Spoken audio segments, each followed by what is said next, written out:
Assalamualaikum warahmatullahi wabarakatuh. Hari ini tepatnya tanggal 30 Agustus 2025. Tadi malam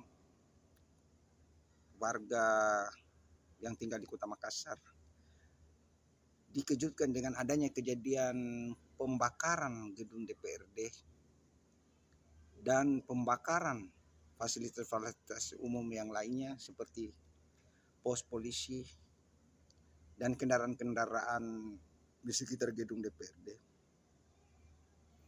Kejadian ini cukup disayangkan. Dan yang menjadi pertanyaannya, kenapa bisa terjadi hal-hal yang seperti ini?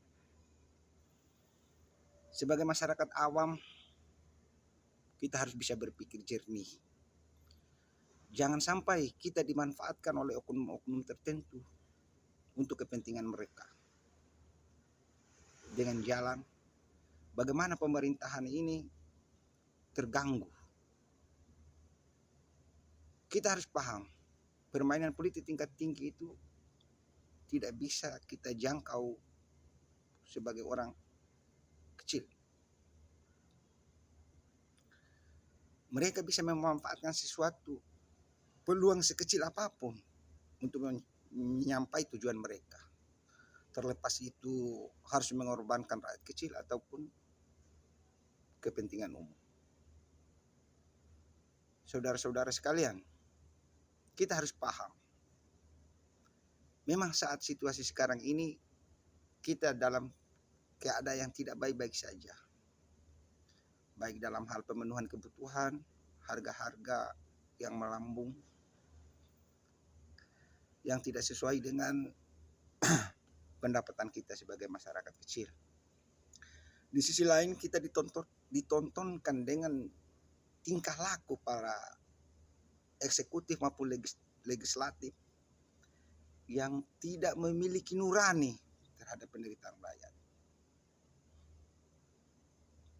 Mereka menari-nari di gedung DPR tanpa memikirkan penderitaan rakyat ke bawah.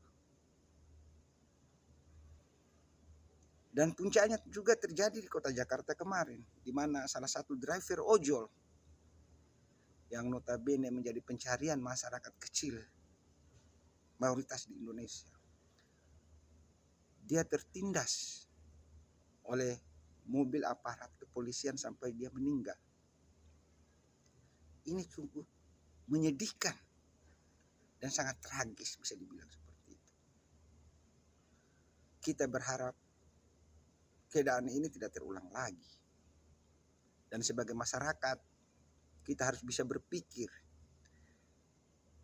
Jangan sampai kita dimanfaatkan oleh oknum-oknum yang tidak ingin kita hidup damai, yang tidak ingin pemerintahan sekarang berjalan dengan baik.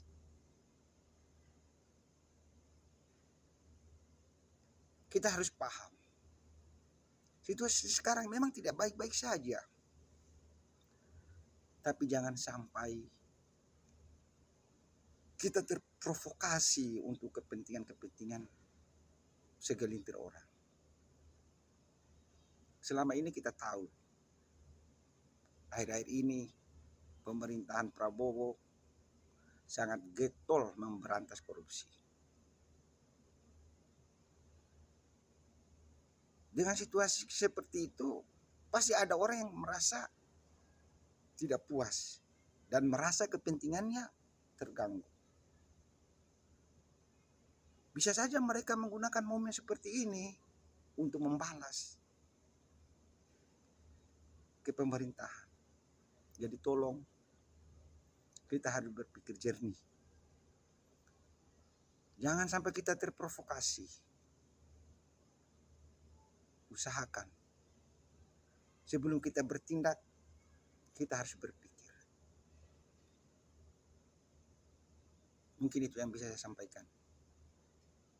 Wassalamualaikum warahmatullahi wabarakatuh.